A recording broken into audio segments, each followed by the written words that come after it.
All right, let me check the feed. See if we live. Shalom.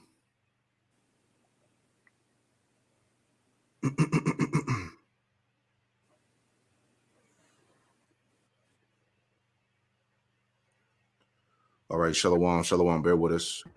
We're good to go. Yeah, we're good. Good to go? All right. Cool. All right, shalom, shalom. There you go. All right, let's get right into it.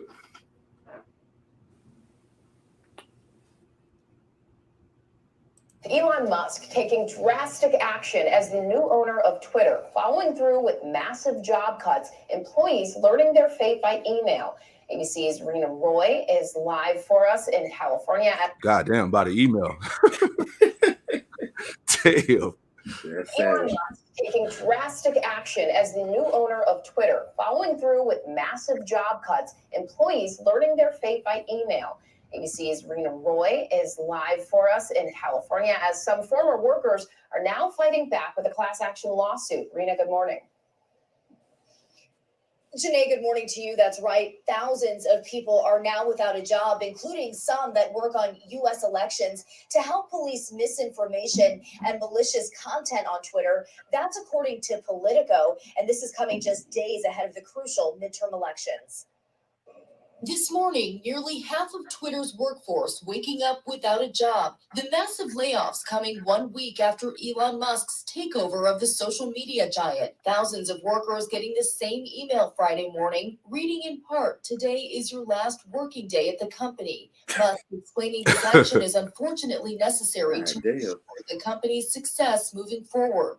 Amid the backlash, Musk tweeting overnight, "Power to the people." It seems difficult to me to understand how you would be able to correctly evaluate so many people's positions and performances and, the value of roles in such a small period of time. Employees telling us they were immediately locked out of all work accounts. I found that my work laptop was remotely wiped and access to Slack and Gmail revoked. Musk says those who were laid off will be getting compensation and benefits through the end of the year and severance packages.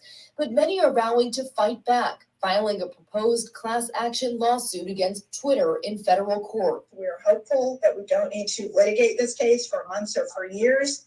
I'm hopeful that Elon Musk has learned his lesson from the earlier case we brought against Tesla. This coming amid a growing list of changes to the platform. Musk also considering an $8 monthly fee for verified users to keep their blue check marks. The billionaire tweeting overnight, "Trash me all day, but it'll cost $8. Many now rethinking the value of that verified check. It's only $8 a month. There's some people that are complaining about that. This plan also part of his effort to bring in more cash with Twitter's ad revenue down. Some companies pausing advertising on the site as they wait to see how things shake out under this new leadership. And Musk is blaming pressure from activist groups for that massive drop in advertising revenue. He's calling it an attack on the First Amendment. Eva? Rena Roy for us here. Thank you. Well, hey there, GMA fan.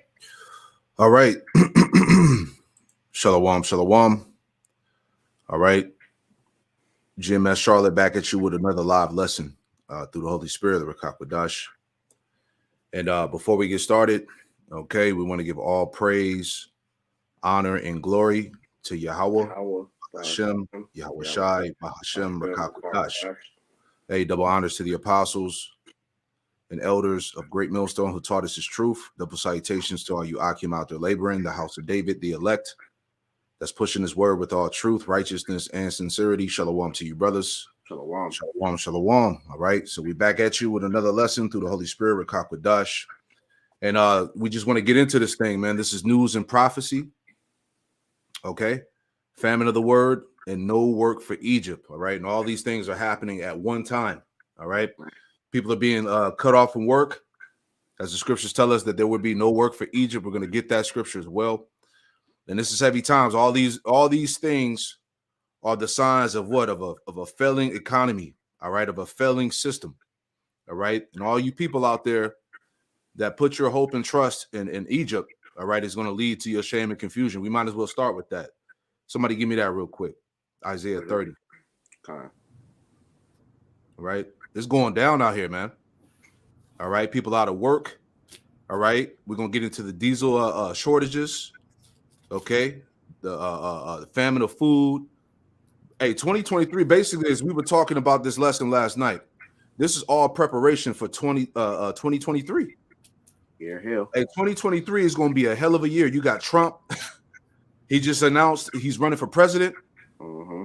Like we talked about at camp yesterday, it's going to play in. It's going to further push that division throughout society, man. Everybody throughout America is politically divided, man. So this shit is about to get crazy out here, man. And y'all brothers to speak, you know.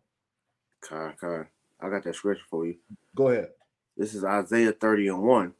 Woe to rebellious children, saith the Lord, that take counsel, but not of me, and that cover with a covering, but not of my spirit, that they may add sin to sin. Yeah, see, in our people, you Israelites, all right, you take a covering, but it's not of the Lord's Spirit, all right. And what's going on now? Go cast your vote, all right. Niggas really believe that they vote counts, Right. You know, you ain't learned yet, Right. you know, the same scam every 4 years, man. Right, go ahead. If I might add, that just goes to show you that our people, they don't learn, man. Because here it is, when Trump won the election the first time, you had everybody crying, you know, specifically our people. So they begged for Biden to get into office. They got Biden. Biden destroyed the economy. Now our people are so distraught. They're ready to run to the polls and put Trump back in office, man. Man, You know, that shows you that they trust in Egypt, man. that's right. Verse 2 says that walk to go down into Egypt and have not asked at my mouth to strengthen himself in the strength of Pharaoh and to trust in the shadow of Egypt. Mm-hmm. Therefore, the strength of Pharaoh, therefore shall the strength of Pharaoh be your shame, and the trust in the shadow of Egypt your confusion. Right, and this is what's going on now. All right, your trust in the shadow of Egypt, your trust in Pharaoh has led to your shame and confusion because people are confused. They're perplexed. They can't understand why are all of these people getting laid off. What's going on? All right, people are just getting dropped from their jobs, man. People are struggling to make it, man. You know, as we talked about, what the elites are pretty much, you know, squeezing these people throughout society. Your pockets are being squeezed. You see that the price of living has drastically changed. You know, so all this is what leading into the financial calamity of America, man. Right, which is going to lead to your shame and confusion. Right? Any more, Rob? That was a point of Isaiah 30. Khan, you brothers can speak. Go ahead. Just to add on to the perplexity that we see happening, Luke 21:25, and there shall be signs in the sun and in the moon and in the stars. Okay, and we see that happening now. We saw just this past week that there was the lunar eclipse, you know, which was you know, a sign in the heavens, you know, on the day of the midterm elections, you know, pretty much as a foreshadowing of the year and what this country is about to take the turn that America is about to go into, you know.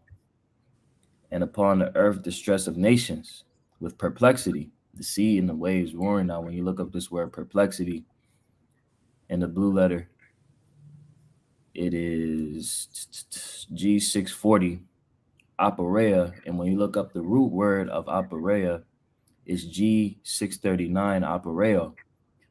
For perplexity, it says to be without resources, to be in straits, to be left wanting, to be embarrassed, to be in doubt, not to know which way to turn, okay? Not to know how to decide or what to do, to be at loss with oneself, be in doubt. And what we see happening here with this economic collapse that's fastly approaching, Jake is in straits. Jake doesn't really understand where to go with this. Jake doesn't know the direction that they're going in. Just like how Pre said, you had Jake run down to the polls to vote for Biden, and now they're quick to turn around and vote for Trump. Right. Showing you that they're just completely confused and don't really have any stable mind to really navigate through these times, you know. Right. And it's only going to get worse from here, man. It's not going to get better. Jake is completely lost in the sauce, man. Mm-hmm. And if I could add real quick too, that's why you had that story come out with that woman who pretty much was, bogged down with the cost of living. So she decided to take her daughter and pretty much go in front of a train and kill herself and her kid because she couldn't afford to keep up with the cost of living, man. And that's going to be the state of a lot of people, coming in the near future, because as prices continue to rise, all right, these companies aren't willing to increase the pay.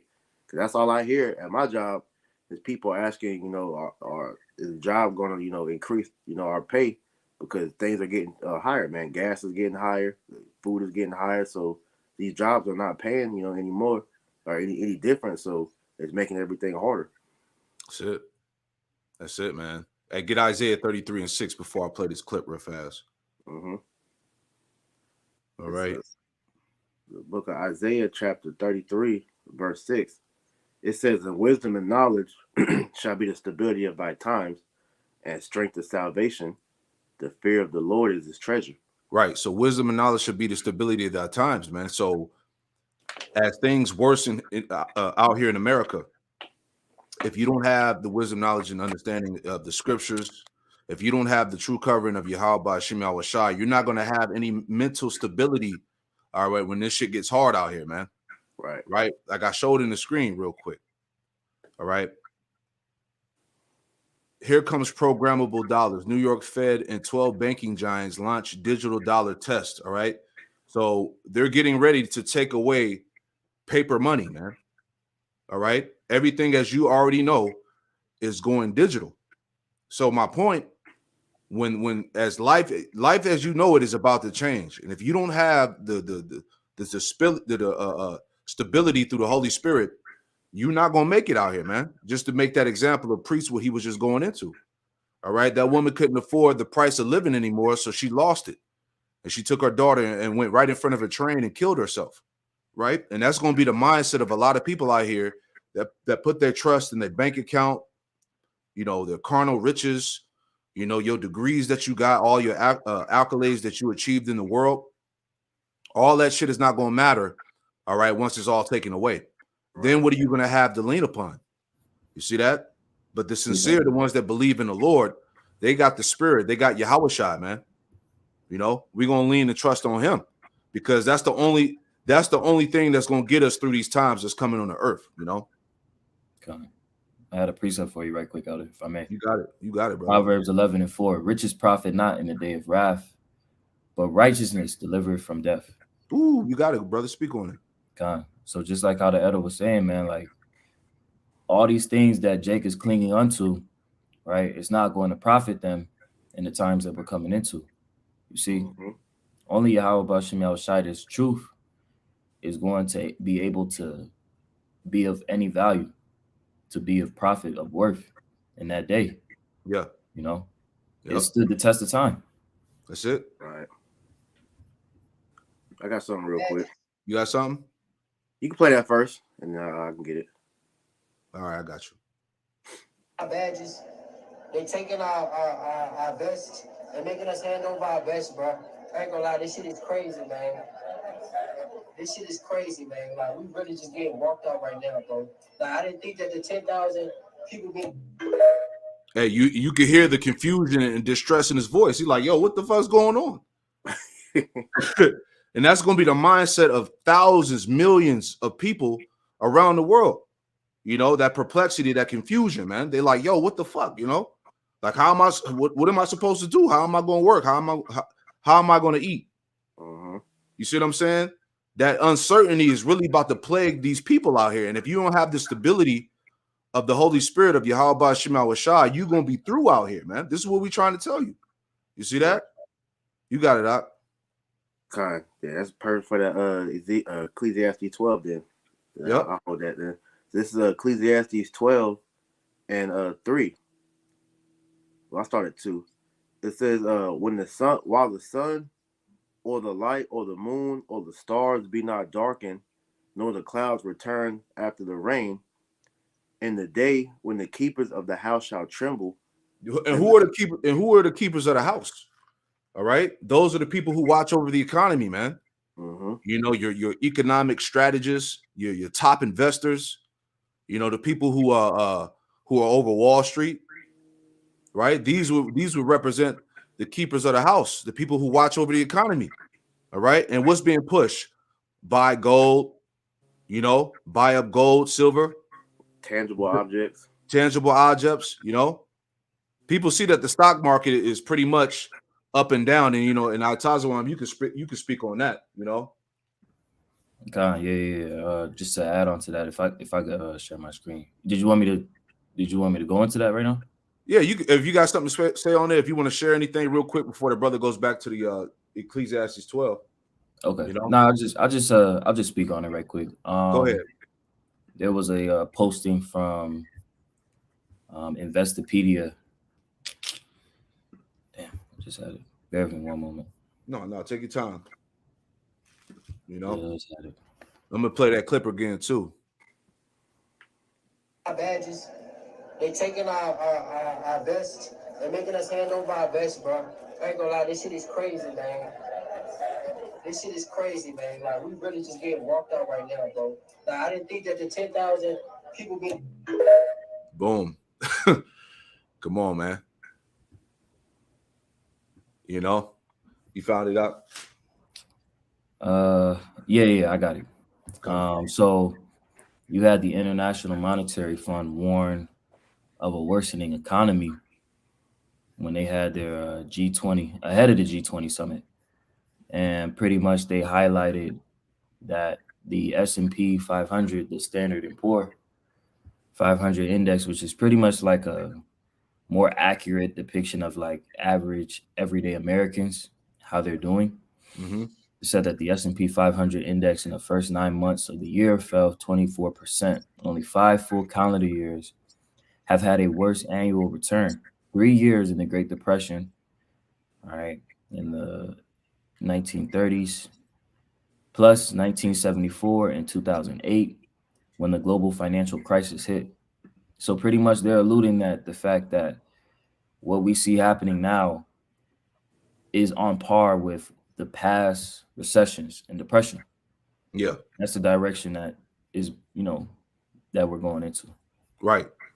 Because America's economy never really got out of the recession. Right. Right. Are you talking about what, 2007? You see? I believe so. Right. 2008, you know, somewhere in there. But you go ahead and read that scripture again, and then we'll read this article. Ecclesiastes 12:3. In the day when the keepers of the house shall tremble, and the strong men shall bow themselves, and the grinders cease because they are few. And the grinders cease because they are few, man. And remember, prior to the Crown 99 hitting the scene, it wasn't a coincidence of all these top CEOs stepping down from their positions. Right. What did they know? Right? Right. Go ahead. It says, and those that look out of the windows be darkened. Yeah, those that look out of the windows be darkened, because what's happening? People are getting laid off. Businesses are closing, man. All right. Companies are scaling back. Mm-hmm. Go ahead. Kind.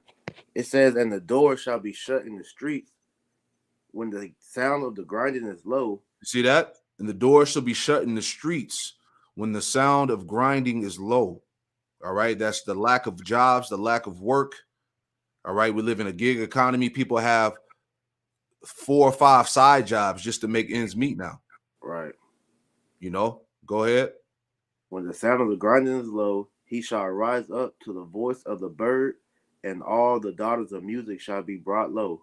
Yeah, that's it. So everything in the society is being brought low. It's falling apart. Kind. And Baba Kushai, let me get this in the NLT. This heavy. Kind. It says, remember him before the doors to life's opportunities is closed and the sound of work fades.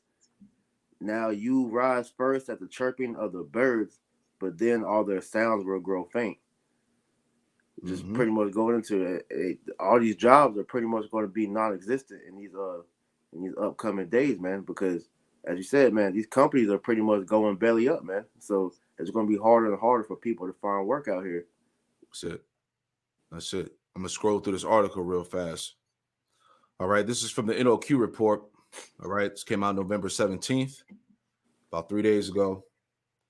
It says Bidenomics, top 10 companies that announce massive layoffs just in the last 10 days. And we just saw an example of that with Amazon. All right, they fired 10,000 employees. And Twitter. And Twitter too, as we saw in the intro here in the beginning. All right, all these top companies. Let's go through them real quick. All right, so reading on.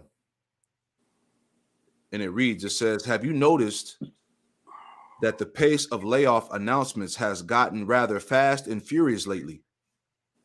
Many of the biggest companies in the entire country are now conducting mass firings.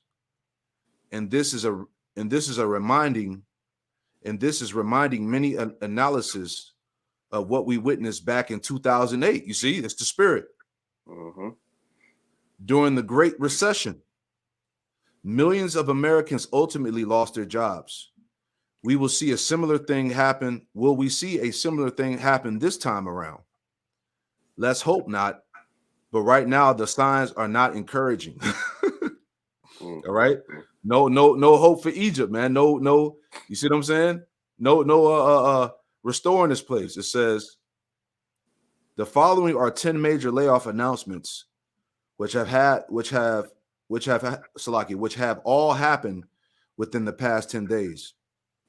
All right, we're just going to flow through the list, but it says Garnett, the owner of USA Today. It says the owner of USA Today, the local news operations in 45 states, announced Thursday another round of job cuts in the company's news division after a third quarter loss in an earlier series of cost-cutting measures. All right. So it goes into the numbers of staff that they laid off, the percentage. Then you got Roku. Okay. Roku is the latest technology and media player to slash jobs, revealing a securities filing Thursday that plans to reduce its workforce by 5%, about 200 jobs. CNN. All right. People are getting laid off there. Cisco, General Electric Appliances. What's this? Asana. Okay. Outside Media, right? Lyft, Twitter, Amazon, and many more to come. So let's read on and grab some scriptures, and I'll post this in the description box so you can read on your own. But we want to get straight to the point. All right. If I may add as well, to those numbers, though 5% may seem small, that's a big issue. Okay. Because overall it's showing that the flow of money is slowing up, Okay. and what's ultimately going to happen is that workforce that they've cut is now going to have to transition that workload onto the remaining employees, which is going to increase the amount of burnout that we already experience right now. That's right. And productivity is going to decrease. The quality of work is going to decrease. Everything just creates a cycle of a shitty company. Yeah, Right. beautiful. Because with more work, the employees are going to expect more pay, and these companies ain't going to increase that, man. Con. Beautifully put. I'm gonna read on a little bit more. It says, of course, this is just the tip of the iceberg. If the Federal Reserve continues to raise interest rates, what we will see in 2023 and beyond is likely to be far worse. And as we've been telling you through the spirit, all right, we're in November right now, man. We're just literally a month and some change away of the so-called new year going into 2023. And we understand that this is all preparation, all right, to bring in 2023, the year from hell, man. It's going to be terrible, man. It's going to get tougher. Kind. All right. If I can add to that point, with the Amazon layoff like that, I believe they said Jeff Bezos told those people that pretty much, don't celebrate Christmas. Because you got to make sure, if you got to live, don't celebrate Christmas. Now you ain't got a job, you can't buy nothing. Damn. Man, it says the U.S. economy is already slowing down dramatically. You see that? The U.S. economy is already slowing down dramatically, but the Fed seems determined to hike interest rates even higher. You see that? So it's going to be tougher to live. It's going to be tougher to get groceries and food. Like the brother just said, you know, you trying to celebrate Christmas, you ain't doing nothing, right? And let's not forget about the diesel shortages too. We're going to play that next. It says they are committing economic malpractice right in front of our eyes. And what they are doing is going to severely hurt countless numbers of our fellow citizens. All right. So this is all set up, okay, to bring that squeeze, to put the people in straits. And as we read, man, the trust in the shadow of Egypt is going to lead to your shame and confusion. All right. Real quick, can you get Isaiah 19 and 15? Okay.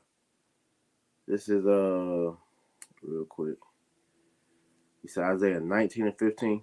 Con. All right, Isaiah 19 and 15. It says, neither shall there be any work for Egypt, which the head or tail, branch or rush may do. Neither shall there be any work for Egypt, neither tail, branch, or rush may do, man. All right, everybody's catching hell. All right, from top to bottom. All right, that's the prophecy. Neither should there be any work for Egypt, man. So essentially, Egypt, America is drying up. The economy is decreasing dramatically, as we read. Okay, these companies can no longer pay these people. Right. You know. Go ahead. I'll just add something. Yeah, real quick. This is Second Esdras 16 and 21. It says, behold, victuals shall be so good cheap upon earth that they shall think themselves to be in good case, and even then shall evils grow upon earth, sword, famine, and great confusion. Man, and I brought this out because we had during the demic, all right, people was already kind of in a messed up state, but things were still, you know, somewhat good. So by what was that, like 2020, right? Demic. So from 2020 to 2022, look how things have dramatically gotten worse, you know, and the people's confusion is growing even more. So now you're seeing, you know, the price of living going up, which is putting people in a state of confusion, which is making them lash out against each other more. And then the economy is continually getting worse, and these people are just going to, you know, run the Esau even more now, man. Yeah, that's it. Priest Baba Kushah, could you read down to verse 37 right quick? Talking about skip down there? Yes, get down there. Kind. Second Esdras 16 and 37. It says, behold, the plagues draw nigh and are not slack. Right, and that's exactly what that article has said. Isn't it coincidental that all of these mass layoffs are happening fast and furiously? Yep. You know, because these plagues aren't slack, man. This is going to continue to happen and occur because of the stage that's being set by these elites, man. They're pretty much putting these people into a bottleneck, and they're squeezing you into this new world order. You know, they're creating this state of, you know, fear, right, state of dependency, so that they can ultimately control you, man. That's it. Because these people are void of any faith in the Lord, man.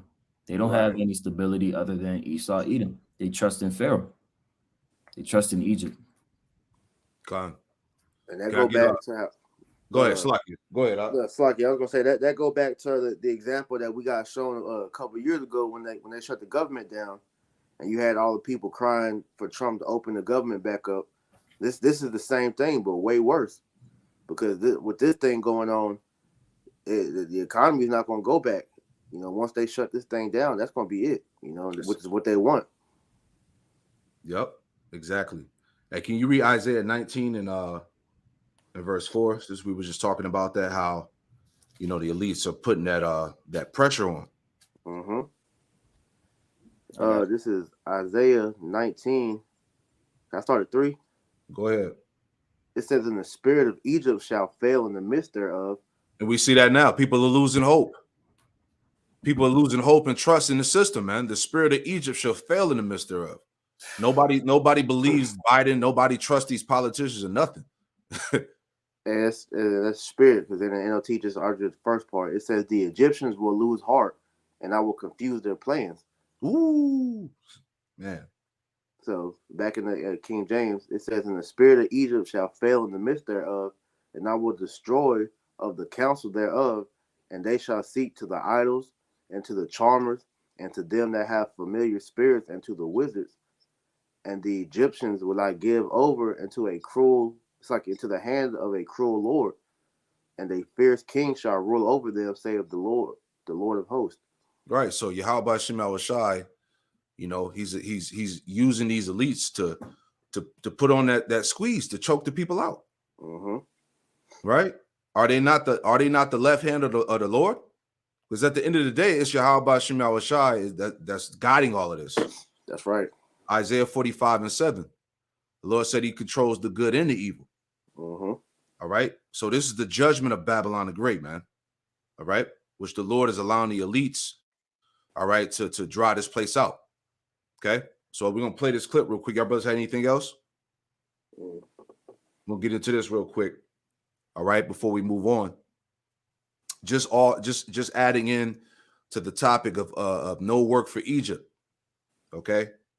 It says Tucker Carlson warns everything will stop by Thanksgiving due to diesel shortage. And we played this a couple weeks ago. All right, we're gonna play it again. All right. Immediately. So what is a jihad going to mean for you? Well, the details are stunning. Thanks to the Biden administration's religious war in Ukraine, this country is about to run out of diesel fuel. According to data from the Energy Information Administration, by the Monday of Thanksgiving week, that's 25 days from now, there will be no more diesel. So what's going to happen then? Well, everything will stop. That means trucks and trains and barges all unable to move. Farm equipment will shut down. There will be no deliveries because there will be no trucks. There will be no diesel generators. And then inevitably our economy will crash because everything runs on diesel fuel. Not on solar panels, not on wind farms, on diesel fuel. Diesel is not a negotiable commodity. You have to have diesel. So what happens when we don't have it? Well, yesterday, Fox's Jackie Heinrich, apparently alone in the White House press corps, asked the White House spokesman, John Kirby, that very question. What's the plan here? We're running out of diesel. John Kirby, standing at the podium, representing the White House, the President of the United States, the administration, the largest organization in human history, the executive branch of government, had no answer. But don't worry, he said, we will be exporting plenty of energy to Europe to help fight that progressive crusade in Ukraine. Watch. What are we doing to increase the supply of diesel, given that the Energy Information Administration said as of October 14th, the U.S. only had a 25-day supply? You have the Northeast and New York already rationing home heating oil. What are we doing to prepare for the winter to ramp up the supply of diesel? I'll take the question on the diesel because I just don't have the data on that in front of me. So let me take that. And these guys, they don't have the answers. All right. That's the thing. See, that's why the Lord has smitten Egypt with confusion, man. There's no solution. There's no matter of fact, get that real quick. Jeremiah 51 in verse 9. Somebody get that real quick. There's no answer for the judgments of the Lord, man. All right. The Lord is making this thing painfully clear for those who doubt, that try to say, you know, we don't know what we're talking about, all that shit, man. It's all being placed right in front of your eyes. So what do you got to say? Right. This is Jeremiah 51:9. We would have healed Babylon, but she is not healed. Forsake her, and let us go everyone into his own country. Yeah, go ahead. For her judgment reacheth unto heaven, and is lifted up even to the skies. Right. For her judgment, Babylon the Great, America, have reached up to heaven. Her judgments have been lifted up to the skies. This place is about to be greatly rewarded. It's being rewarded now. We're seeing the internal breakdown of the society. Right. All right, economically, politically, all right, morally, right? These are all signs of a decaying kingdom that cannot be healed. All right. There's no plan that can be put in place to restore the strength of America, man. All right. Y'all brothers got anything you want to add? Go ahead. Yeah, if I may just add to you right quick. It was an article that was posted back in 2017 from the Pentagon. It's still relevant to what we're discussing now. It was a Pentagon study that declared America's empire is collapsing. It says an extraordinary new Pentagon study has concluded that the U.S.-backed framework of international order established after World War II is fraying and may even be collapsing, leading the United States to lose its position of primacy in world affairs. And now we're starting to see the unraveling in this very day. You know, that was posted back in 2017, and now we're living in that collapse, you know? Exactly. Exactly. I got two real quick, Bubba Kasha. You got it. All right, first one, this from Quanah Wolf off the comment board. Jeremiah 49:7. Concerning Edom, thus saith the Lord of hosts, is wisdom no more in Teman? Is counsel perished from the prudent?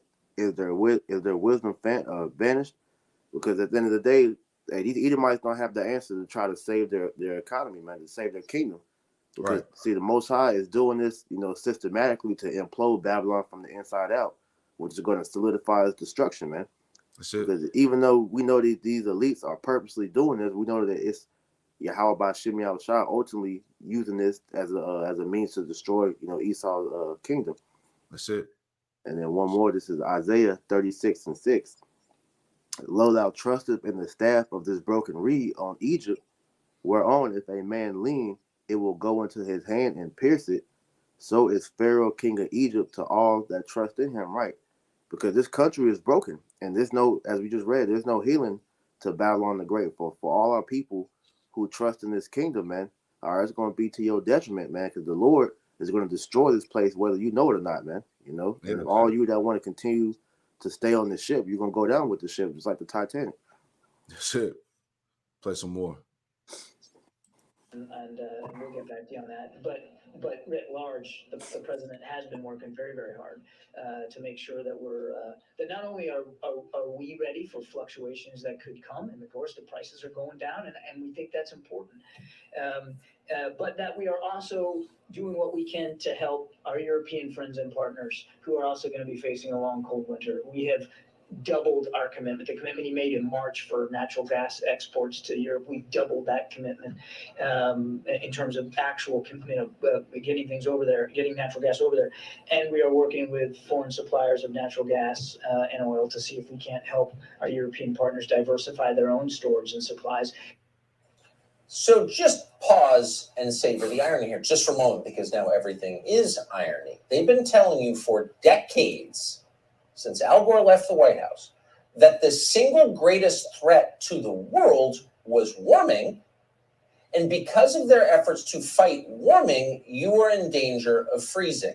And unlike warming, freezing actually kills people, a lot of people every year. And it will kill people in the West this year, thanks to their efforts to fight warming. Okay. The second thing to notice is the White House spokesman's totally uninterested, blasé response to the most basic question anyone could ask, which is, what are we doing about the fact we're running out of diesel fuel? See? And these niggas ain't got the answer. That's why, man. This is all set up. This was all set up by design, all right, to destroy you people, man, to make you people starve and suffer, all right? And that's why eventually it's going to lead to the uproars. It's going to lead to the seditions and the revolutions, man. All right? People are tired. They're fed up. They're tired of being lied to. You see what I'm saying? That's why, as we're going to get in a second, as we said before, the Donald Trump, rerunning for presidency, it's going to stir up a lot of division and hatred, man, for this shit to go down, And he has no idea, and he's not embarrassed that he has no idea. The problem is, at this point, there may not be an answer, because there may not be a way to avoid a disaster. Diesel fuel is not just low in this country, it's low in every Western nation that has aligned itself with Ukraine. All these nations preparing for World War Trans are running out of diesel fuel. As New York Magazine has reported, the last time there was this little supply of diesel, there were about 3.5 billion fewer people on the planet. Well, that's perspective. So the Biden administration responded, as you know, earlier this year to rising gas prices, which they feared above all because the midterms are coming in 2 weeks, by tapping the strategic petroleum reserves. But that will not work here. The Northeast Home Heating Oil Reserve contains 1 million barrels of diesel in case of emergencies. The problem is the demand is so high across the board that, according to the Washington Post, even if the Biden administration used every single barrel in that stockpile would be empty in less than 6 hours. Damn. It's not just diesel that's running out. Jet fuel is up about 23% in just the last month. Kerosene, which if you don't live in New York City, you know perfectly well is used to heat people's homes and keep them from dying, is now close to $7 a gallon. Who else heats with kerosene, by the way? Poor people heat with kerosene. And they're the ones who can't get it. $7 a gallon. In New England, people are worried about freezing to death this winter. Here's a local Fox report. West Hartford homeowner Sharona Resnick-Kravitz has been paying for oil to heat her home for more than 35 years. I mean, this is New England. It gets cold here. We're cold. Sharona is a widow living on a fixed income. She says before her husband passed away, they shared the bills. Now she is having to make sacrifices. How are you preparing and trying to figure out? And this is the situation of a lot of people out here in Babylon, man. You know? We'll play a little bit more. What can you sacrifice at this point? Food. I go to the grocery store and I'm very frugal about what I buy. She tells me at $6 a gallon, buying oil has become a huge burden. The average home uses 800 gallons of oil per year. That's almost $5,000 at the current rate. This shouldn't be happening in this of all countries. The United States has some of the deepest, by some measures, the deepest energy reserves on the planet. It's our main strength. Cheap energy is the reason this is a rich country. That's the reason. That's why we're exceptional, because we have cheap energy. And this country was energy independent just a few years ago. Now, if you want to fix the economy, you would make this country energy independent once again. You would bring... Right. So the point, all right, you see that it's over, man. No healing of Babylon. All right. You know, so it's about 13 minutes, but you know, the point was made there. All right. You can watch the rest on your own. All right. So as I was saying, right, just adding more fuel to the fire. All right. Now you got Trump announcing that he's running for president. See, people are being hit with confusion on every side, as the scriptures say, man. There's all types of shit going on. You know, all these things that are playing on the minds of the people, playing on people's emotions, right? So that's how we know, as we said, as we get into 2023, things are about to turn up even more, all right? So this Trump running for president again, all right, is gonna further push the divisions throughout society, the civil wars, the hatred, et cetera, because, hey, people want Biden out of office. Right. You know, they tired of him, man. You see? So let's play this real quick. And brothers can add in on anything, you know, before we go into the famine of the word, you know? Okay, I got one after this. Got you.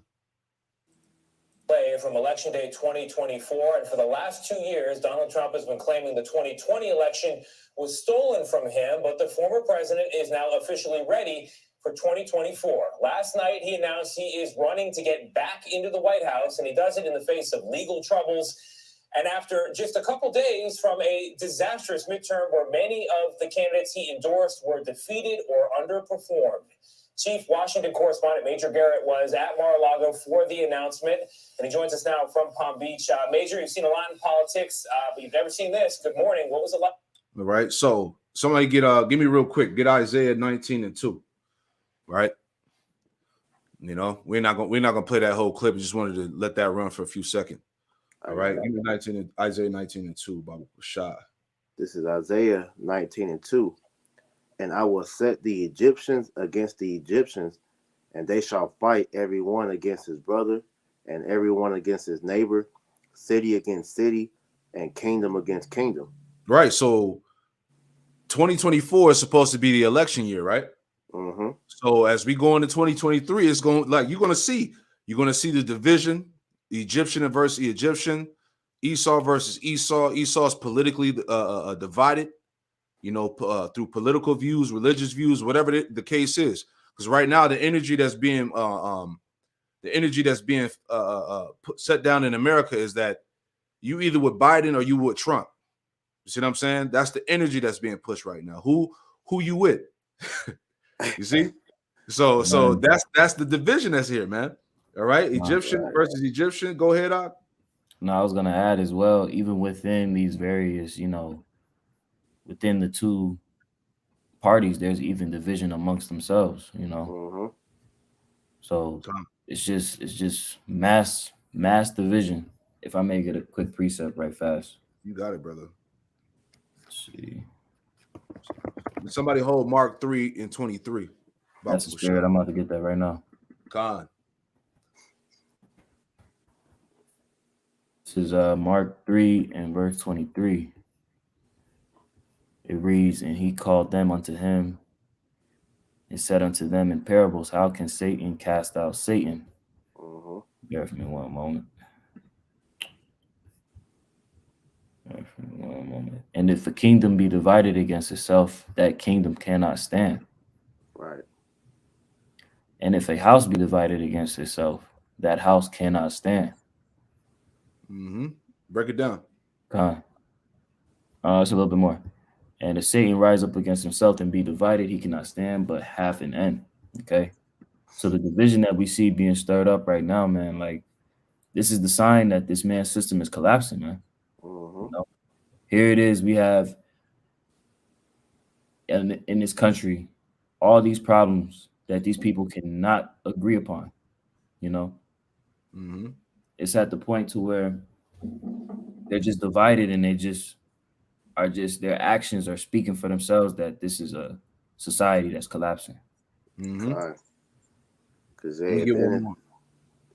the end of the day, I was gonna say, at the end of the day, they're blaming each other, for why the reasons why this thing is pretty much destroyed. Because here it is on one end of the spectrum, you have a lot of these, patriotic Edomites who look at Biden as the reason why their country is being ruined. And then on the other side of the spectrum, the ones that wanted him, all right, they look at, Trump as a means of him trying to reverse everything that Biden has done, to pretty much bring back how it was before he was in office the first time. So that division is ultimately tearing this country apart, which shows you that this place is incurable. Just real quick to add to that point. Jeremiah 30:12, but thus saith the Lord, thy bruise is incurable and thy wound is grievous. Because no matter who's in office, nobody's saving America from this impending destruction, man. Because at the end of the day, we all know that they're puppets anyway. But for the simple fact of, like Atazwan said, man, the amount of debt that America owes, there's nothing that they can do to pretty much pay that debt. All right, you can't solve these different problems that we've been talking about this whole lesson. So this place is just ultimately through, man. That's it. Stick a fork in it. All right. Hey, go to Luke 12 real quick, just to add one more before we move on. Go to Luke 12 and read 49 to 51, Baba Kushah. Got one more verse while you get that, bro. Verse 13. There is none to plead thy cause, that thou mayest be bound up. Thou hast no healing medicine. So nobody can help America at this point, man. Like you said, stick a fork in her. She's done. That's right, brother. That's a heavy precept. There's no healing of that. There's no healing of that bruise. All right, this place is forever wounded. It's no restore, it's no bouncing back. All right, I'm gonna read this real quick. This is Luke 12 and this is Luke 12 and 49, and it reads. This is red letter Yahweh Shai speaking. It says, "I come to send fire on earth."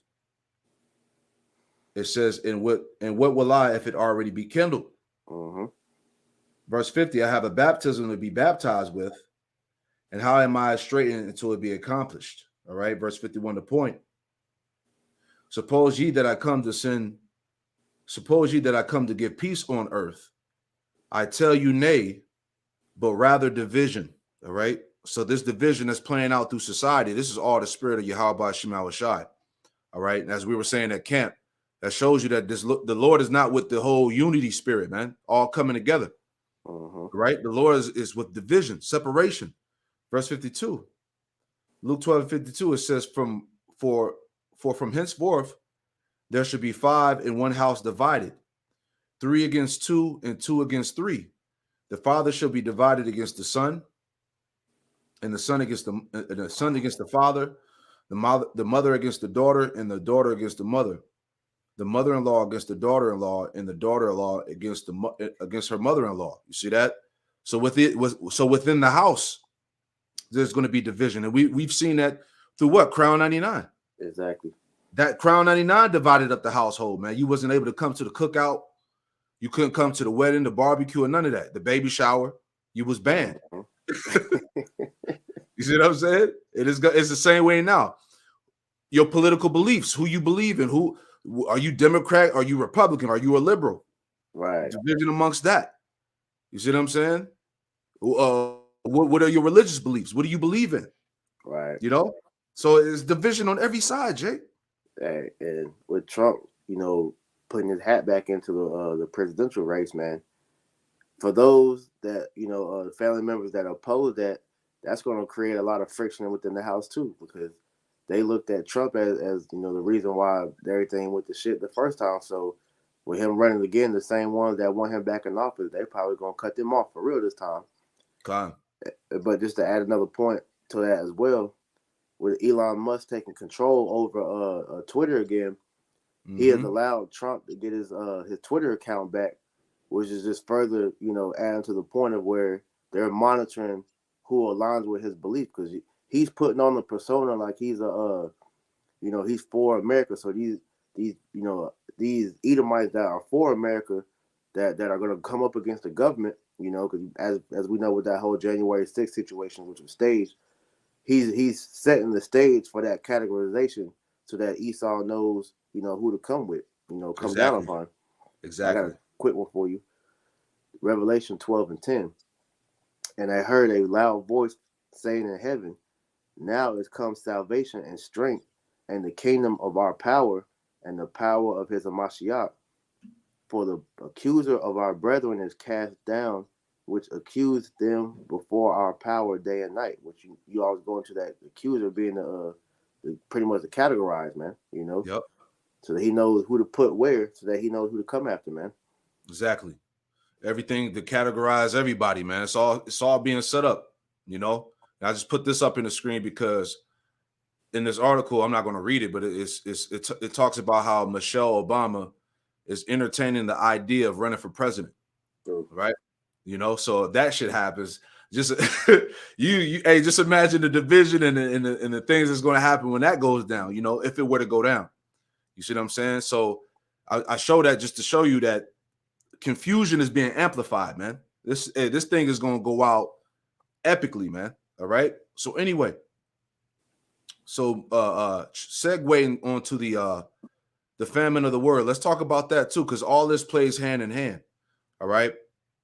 So we're going to get into with Elon Musk. All right, because he's been set up with power, you know, and these things that's going on with Twitter and the freedom of speech and social media is all leading to what? The famine of the word. All right. And before we get into it, you know, they had that ADL meeting about a week or so ago, and you had Elon Musk. He was out there, and then right here, as I'm going to play in this clip, you got the FBI director, Christopher Wray. And now listen to what he says. It's 13 minutes. We're not going to play this whole thing, but we're just going to, you know, just extrapolate, you know, bits and pieces. But hear what he says, right? Jonathan, and my thanks to everybody at ADL for inviting me here this morning. You know, I've been in this line of work in one way or another for a long time now, starting out as a line prosecutor in the 90s, and then in various roles in the Justice Department, which, among other things, included time overseeing what was then OSI, the Office of Special Investigations, or as they were more commonly known, the Nazi hunters, whose particularly rewarding work demonstrated to the world and anyone who might contemplate heinous crimes against the Jewish people that we're going to hunt murderers right down to their dying days. You see this? Wow. They're making it clear. All right. And see, this whole ADL thing is basically a hedge. All right, it's a hedge of protection for the small hats, the 48ers. All right, so this was created for anybody to come against their narrative, the things that they do in the exposure is all to silence them, man. This is what it's all about. Okay, so this shows you, all right, that they have the power. Okay, they created they've created a confederacy, man. Right, that gives them protection. Okay, that you can't speak out against them, that you can't come against them. Right, and this is the FBI director that you just heard say this, man. Anybody that comes against the 48ers will be hunted down. All right. And I'm proud to say that it helped the U.S. track down, denaturalize, and deport more Nazis than all other countries combined. All right, so you see where this is headed. Let's get to the article real quick, man. Right. You already see where it's headed, man. You're seeing all the psyops going out. You know, the small hats are under attack. Synagogues are being vandalized. Graves are being vandalized. All types of shit. Right? The narrative is out there. They're the victims. All right. It says Jewish users are subject to unrelenting harassment. You see? These people now are subject to unrelenting harassment. Boo fucking who, right? It says 180 organizations call on Elon Musk to combat anti-Sim on Twitter. You see that? 180 organizations call on Elon Musk to combat anti-Sim on Twitter. All right, I'm gonna just read this point here. All right. It says a group of 180 organizations have called on Twitter owner Elon Musk to combat anti-Sim on the social media platform. Now, what's heavy before I read on, like you were saying, Trump just got reactivated on Twitter, right? Mm-hmm.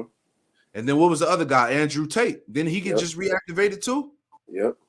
Now, weren't these two guys, weren't they not just banned off Twitter for their beliefs and their views, right? Mm-hmm. So as you see how they're back on Twitter. So now this is going to result into the removal of freedom of speech. You see what I'm saying? There's a bigger agenda involved.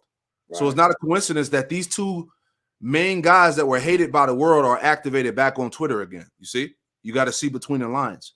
Read on. It says, to maximize the probability that the future is good, the world needs an online platform where everyone can participate, states the Wednesday letter. Quote, unfortunately, this is not the case, as Jewish users are subject to unrelenting harassment on Twitter. It says the non-governmental organizations and civil rights groups called on Musk, who purchased Twitter last month for $44 billion, to have Twitter adopt International Hollow Fraud Remembrance Alliance. You see this? You see how many alliances and leagues these niggas got?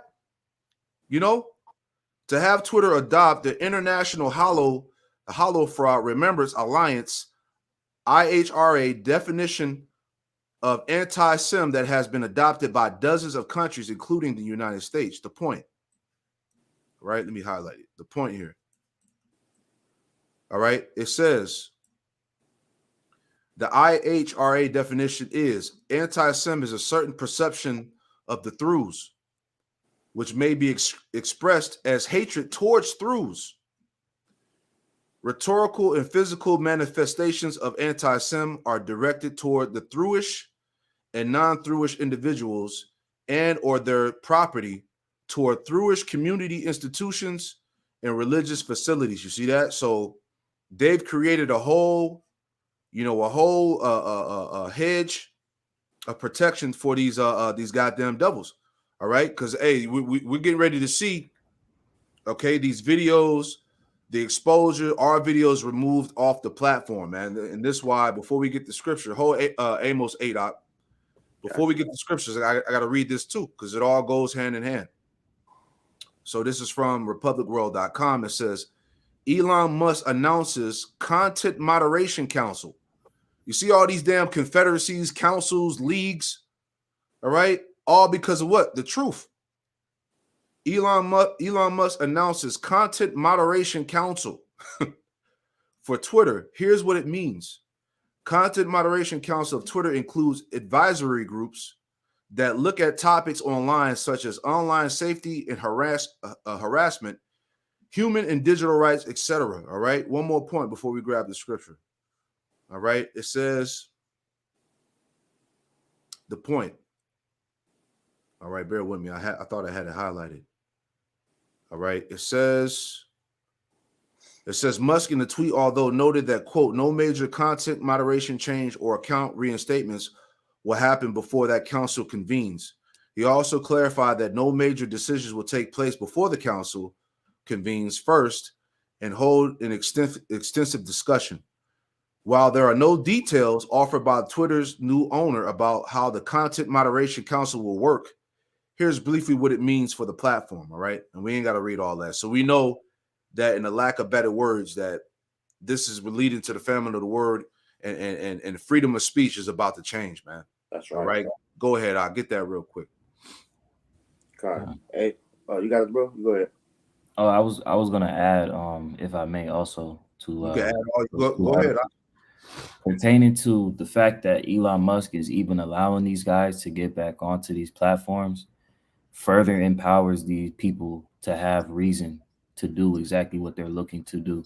Right. Because we have to recall back in, what was it, September, you had the Speaker of the House, Karen Jean-Pierre, that said, when you're not with what majority of Americans are, then you know that is extreme. That is an extreme way of thinking. Mm-hmm. You know, so these devils are pretty much allowing this to be established so that they have grounds to enact these policies and councils to do exactly what they're intending for. These niggas got to leave for everything. Right. You know, to ultimately, sever the access to the word on the internet. Mm-hmm. Because at the end of the day, they know, like guys like Andrew Tate, man, he uses the Bible a lot for his talking points. So the people that align with his views, they could label that extreme, which is what they're trying to say about us, man. Mm-hmm. This is Amos chapter 8, verse 11. Behold, the days come, saith the Lord Yahweh Shem Yahushua, that I will send a famine in the land, not a famine of bread, nor a thirst for water, but of hearing the words of the Lord. Yep, go ahead. So at the end of the day, man, this is all setting up for the pretty much the stifling of the word, man. They want the word to stop going out. And so they're going to, use these different things as an avenue for them to pretty much, control free speech. They're going to outlaw the Bible, which they're starting to do little by little, because you can find different stories of different people being jailed for, their biblical beliefs, And so ultimately they're going to use the Bible as a means to say that, people that believe in the scriptures are extreme, and they're going to say that that's the reason why, the Ish people are being attacked. Right. They're going to say that, that the people that believe in the Bible are going to ultimately come up against America, man, which is why they're going to have to go with the outlawing of the scriptures. That's it. That's exactly where it's headed. Okay. That shows you that this word has done damage. Right. This word has gone up to the gates of the nobles, pursuant to Isaiah 13:2. All right. So this is the action that they're taking now. They're forming all these different leagues and organizations and councils and confederacies to protect themselves. All right. Because they don't see, the one thing is, as we've been discussing, the brothers have been pushing, they don't want to deal with the scriptures. All right. When they get on these platforms talking about hate speech and anti this, anti that, they never go into the doctrine. They never go into the scriptures. All right. And they brought it out on the ADL website, but they tried to downplay it as they put the truth out there of what we teach. But in a way, they tried to spin it as if it was lies. How it was presented on the documentation. They said that it was misinterpretation. Yeah. But at the same sentiment, you saying that when they had the situation with, in LA, when they had them neo-Nazis had that sign over the bridge, calling out the ish people saying that Kanye was right. Why they blur out the Bible verses then? If that was misrepresentation, why didn't you deal with that right then and there? If that's not if that wasn't the case, you know. Exactly. But that shows you that damn Esau, he's a hypocrite, man. I got a precept for you. Yep. This is Isaiah 29:21. It says that make a man an offender for a word, and lay a snare for him that reproveth in the gate, and turn aside the just for a thing of naught. Yeah, that make a man offender for the word, man. All right, you know, you become a target. All right, because you tell the truth. Have I therefore became your enemy because I tell you the truth? You know, now we are the problem. Now we are the problem of society for simply telling the truth out of the Bible. And like you said, that's a damn shame. I forgot about that. When they had the sign, they blotted out the scripture. That's crazy. That shows you they do not want to deal with the Bible, man. But yet you call yourselves the chosen. You call yourselves the throughs, right? You're supposed to be the people of God, but you won't come out and deal with the scriptures, right? Like I said, these people get on the platform and all they do is talk. They don't never go into the scriptures. They don't never give you. If they're the people, why are they not giving us the true breakdowns? Right? That's like, you know, every time we've been seeing them try to address this, they'll bring in a rabbi to try to, you know, explain their side of it, but he never touches on the scriptural part to prove their talking points, man. Exactly. He just plays on the sympathy role because these people don't do research. So just because they'll get on the TV screen and play the victim, everybody just automatically feels sorry for them. But this is one of the reasons why, like this thing you have on the screen, a lot of these guys, which I'm willing to bet, the majority of these people that's getting attacked on Twitter, those are bots that they're putting on there to talk shit. But for the little ones that are doing it, like we mentioned, everybody's tired of these ish people crying. So the ones that are speaking out against them, they're just letting them know, like, yo, it's the same sob story, and we're tired of hearing it, man. Exactly. You know? Exactly. Can I get one scripture, Micah 2, 1 through 5, 1 through 4, 1 through 5, real quick. And then we'll finish out a little bit of this ADL video, and then that'll be it, you know. Done. This is Micah chapter 2 and verse 1. Woe to them that devise iniquity and work evil upon their beds. When the morning is light, they practice it because it is in the power of their hand. Because it is in the power of their hands, man. That's why they're creating all these different leagues and confederacies, man, and councils. They got the power, all right, and they're coming together to stop anybody that's speaking out against them, that's exposing them. See, they got the power, but yet again, they have the power. They're being called out for having the power, right? And now they want to get offended. They want to get emotional, right? You got the power. What's wrong with that, right? Go ahead. Verse 2. And they covet fields and take them by violence, and houses and take them away. Yep. So they oppress a man in his house, even a man in his heritage. Yeah, that's why Jake got to apologize for being who he truly is.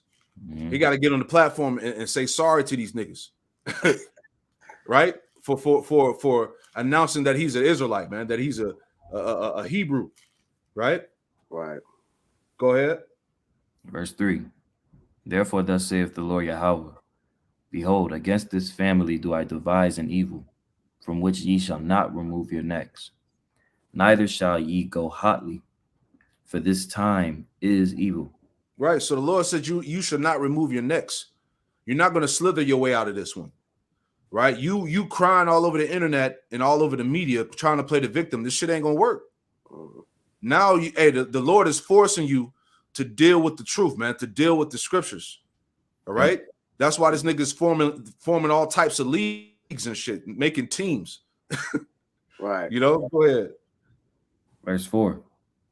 In that day shall one take up a parable against you, and lament with a doleful lamentation, and say, we be utterly spoiled. He hath changed the portion of my people. How hath he removed it from me? Turning away, he hath divided our fields. All right, and that's the point, man, because a parable, a taunting parable or whatnot, is like mockery, man. Yep. You know, and that's what's going on right now. People are finding out that you don't fit the scriptures, that you're not the people, right? You have nothing to do with the Bible, man. You are the Edomites according to the scriptures, man. All right. So that parable is being lifted up against you. And it said with a doleful lamentation. All right. A doleful lamentation is like a great cry. Right. People are crying out against you. The world is crying out against you, calling you out. You being exposed. You know, they're tired of being oppressed. Right. They're tired of your bullshit. Right. Here it is. When Jake speak up on anything, everything is labeled hate. Everything is goddamn hate and anti this and anti that. Now that shit is getting played out. Right. And all that's doing is rousing Jake up. Right. Exactly. Because it's it's really passive aggressive. You know, because when these Edomites say hate, they don't ever come, like the elder had made mention, they don't come against, you know, what Jake is saying with any sound, you know, reasoning. The only reasoning they have is nigga, shut up and stop trying to expose me. You know, that's mean. You know what I'm saying? But in doing so, you know, like as the elder has said, you know, they're having to, you know, take account of what is actually happening. They can no longer try and cast it to the side. They have to deal with these issues directly, and in doing so, they're really ultimately exposing themselves. Yeah, because for you to come down on everybody, you know, speaking up against you, just further proves the point that everybody's calling you out for it. Because, like they all that famous quote, they say that if you want to know who's in power, know who you can't speak about, and they're proving that sentiment to the T. Because anything that you say that goes on the is people, you're hit with anti-Sem shit. Dave Chappelle had that monologue, wasn't nothing offensive at all that he said in that monologue, and yet they're labeling that, you know, hate speech. You know, so that goes to show you, man. They're proving themselves to be the damn devil, man. You know, we ain't gotta say nothing. They're doing it themselves, man. Exactly. They're proving it to the world. And here's the point. This is at the bottom of that same article. It says, quote, there is a direct correlation between social media posts and the continual spike of anti-Sem and the Holofraud denial in 2022. He said in a statement, we need Elon Musk's leadership to serve as a key component of the solution of degrading online hate and anti-Sem. You see? That's bullshit, because in that same breath, you're talking about hate speech. When the day that Elon Musk took over, they said it was a massive increase of the word nigga being used on Twitter. Why does nobody bring that up? See, you're selective with your outrage on quote unquote hate, because here it is on mainstream media. You can talk all the shit you want about niggas, and there's no action being done. But the moment you speak on these damn small hats, now everybody has to drop what they're saying because it's hurting their feelings, man. That's some bullshit, man. Yeah, it's some bullshit. And Jake is getting tired of that shit. That's why as we read in that Micah 2, there's a doleful lamentation, all right, that's being cried out against these damn devils. Right? You know? So yeah, we'll finish that out. Y'all brothers got anything else? No, sir. All right, so let's finish out a little bit, so we'll wrap it up. All right, let's see if there's any more that could be taken from this video.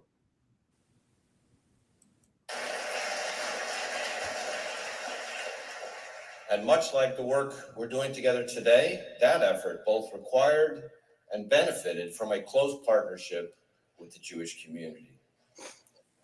The main reason I took this job was my belief in the FBI's core values and mission to protect the American people and uphold the Constitution.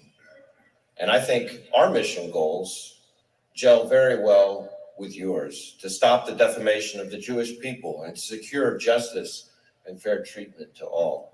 What are these people being oppressed from? You know what I'm saying? What are these people going through? Right? These niggas own every goddamn thing. What do they need to be protected from? Ain't nobody attacking them, man. Bro, you know, this is all bullshit, man. They live in a gated community up in New York. You know, nobody bothers them niggas. Nobody's attacking them, man. You know, it's all just it's a fake cry. They crying crocodile tears because nobody bothers them, man. You know, so that is some bullshit. Yeah, all because why? They are being exposed of not being the true Israelites. Precept. Just calling it straight. Go ahead, Wisdom of Solomon 2, and verse 14. This is really how he's being oppressed, like as the elder said. Wisdom of Solomon 2 and 14. He was made to reprove our thoughts. He is grievous unto us, even to behold. For his life is not like other men's. His ways are of another fashion. Okay. So here it is. You have the men of the Lord that are preaching, all right, the righteousness, the truth. And that's contrary to the way and fashion of Esau. Right. So that's the way how he's being oppressed. That's what it is that he's going through that makes him feel like he's a victim, is because he's ultimately being shown for who he really is, man. The damn devil. Being called out. I got one to add to that. Yep. Isaiah 59 and 15. Yea, truth faileth, and he that departed from evil, making himself a prey. And the Lord saw it, and it displeased him that there was no judgment.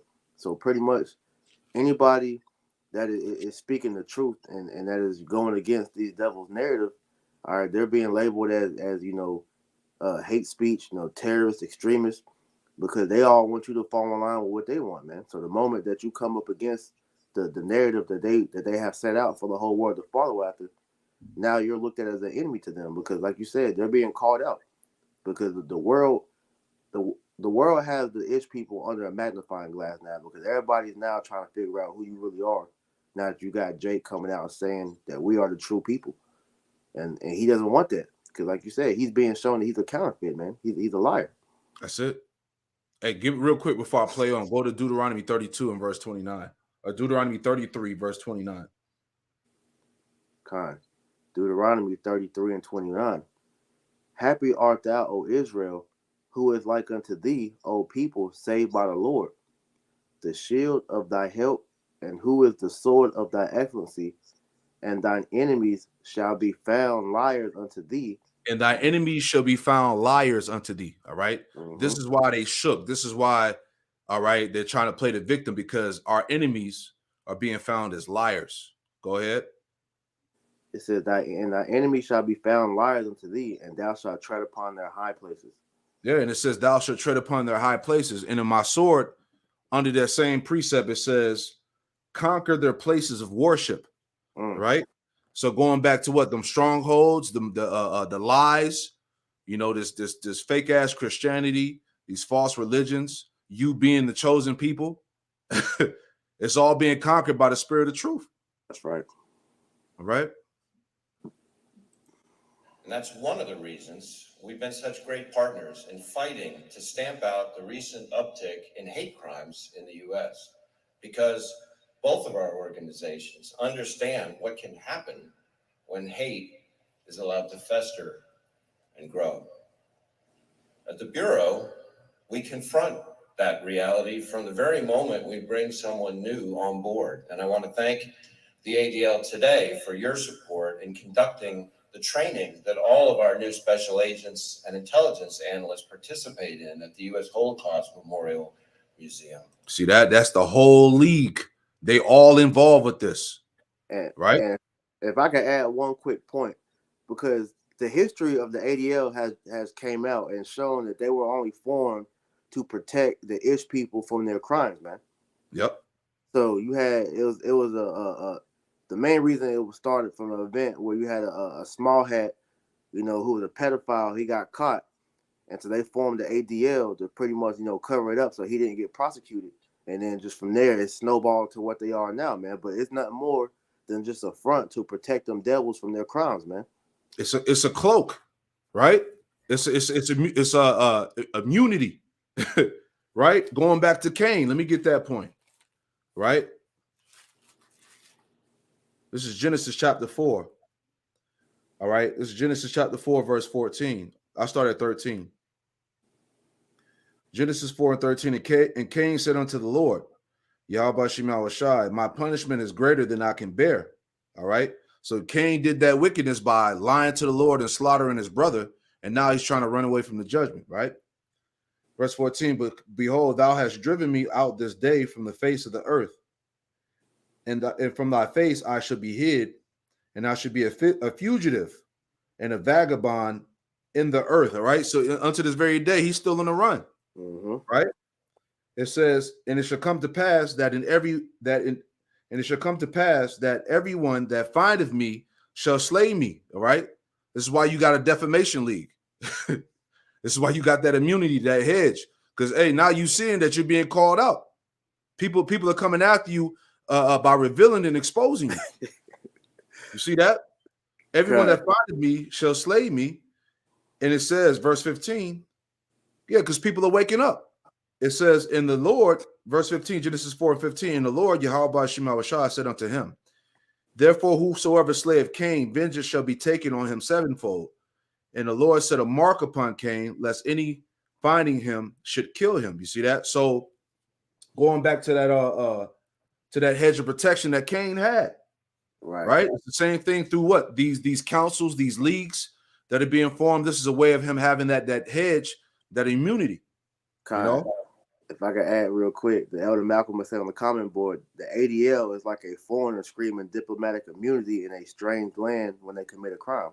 Ooh, man, hey, that's cold. Yeah, that's right. How can you do that? It doesn't make sense. You see, you had a precept out. Nah, I was gonna highlight that point because that's ultimately what it is, man. It's a hedge for this man to get away with his crimes, man, because the whole world is being exposed to the fact that, like Kanye said, these niggas own everything. They don't want that being brought out, that information being brought out, that they are controlling everything. They don't want that information being brought out. And then ultimately, as we've been bringing out, they're not the people. That's an obvious point, but we're at the point where people are questioning that. So now they have to just go ahead and just cut they got to cut the channels, the brothers bringing out the truth, and then ultimately they're going to cut the internet because the facts speak out against it too, man. Yep. I just put up the definition of immunity real quick, and we'll finish a little bit more of that video too, and we'll wrap it. But this is the definition of immunity. All right. It says, let's read definition 4. It says exemption from prosecution. See, by them having these leagues and these councils and these confederacies, they're essentially exempt from prosecution. All right. They don't have to be questioned. You know, it says exemption from prosecution granted to a witness to compel him or her to give potentially self-incriminating testimony.